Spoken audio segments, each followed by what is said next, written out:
with going along the line of getting together and hanging out in a neighborhood, I think we've gotten a way of knowing people's stories. Yep. And I think we watch so much on TV and that story, but we forget to the people that we love and the people that we're going to lose eventually to spend more time getting their stories. And I love the fact that we're talking about Jim and we're remembering, and that's really cool. So I'm hoping down the line for me, somebody's going to talk about me that way. That's cool. Well, we're here. Right here, Yeah. right now. Yeah. I guess not doing a good enough job. So more about your story now. So I given us. No, I love this. I love the fact that it's like, and that's the point that I was trying to make. It's just, we've done so much. Everybody's on a tablet or a phone or whatever. It's like, it's the time and now, but nobody wants to hear a history of people. I think that's kind of. Yeah, it's like, oh, it's not relevant anymore. That's so like last week, 2 years it's not ago. Like that. Yeah. And I think there's also like you hear one bad thing about a person, and it's like I gotta disown that person. Like they're a bad person now. Whereas like previously, it's just people have more complexity to them or more nuance to them, and I think it's just so easy to, like with the cancel culture that had sort of developed over the last decade. It's like, oh yeah, I just can't associate with that person anymore because I see. Yeah. Have political views or social view on something, and so you just separate from them versus talking it out and doing what we're doing. So, I think that's hard for nowadays to talk things out. I agree.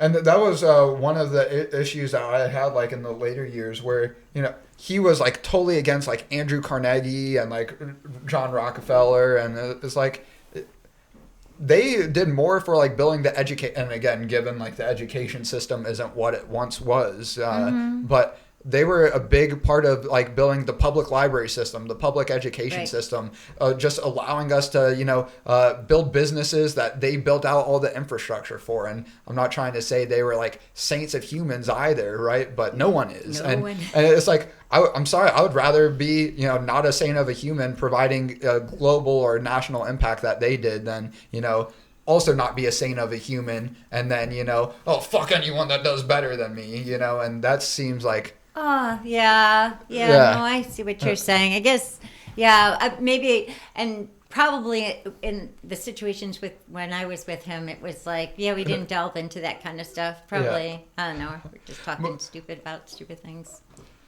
But plenty of that. We would probably, I don't know if we would be just laughing about all kinds of stuff. He was very funny at a lot of things. I think maybe I took his views as he was being funny. Maybe that's it. I'm like, oh my God. Well, and he was. I mean, like for the longest time, he was on oxygen. Like had like an oxygen tank in like the middle of his house and like the tube that like he would be connected to. And he would always say, "You just take me out to the back of the wheelbarrow and just dump me out there. Leave me back there."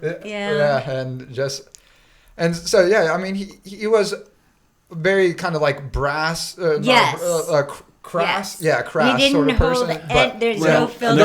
Another way of saying it, what you saw is what you got, right? Yeah. What you see is what you get. Yeah. And that's good. And you're right. There were people that took offense to some things. Yeah. There was definitely... And that happened even I saw with my dad, again, just like this whole cancel culture, political correctness, anyone that wasn't kind of like towing that line, walking on eggshells, kind of got, I feel, excommunicated to, not everyone, right? But like the Jim McNabb, I know. Right. Like, and that was his brother, know, not Marty, Mel. Yeah. I know my so well.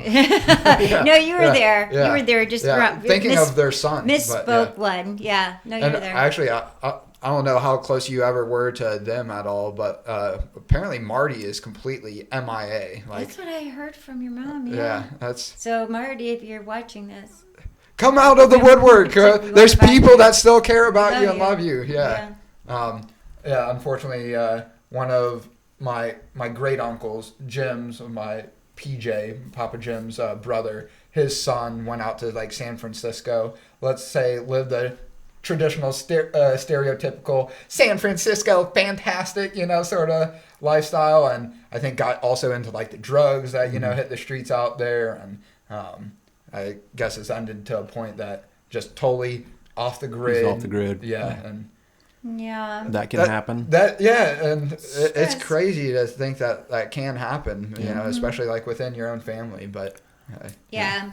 I remember. Knowing him, he's a kind person. Marty. I remember always getting like Toys R Us gift cards and whatever in the mail. Yeah. In the mail, but People.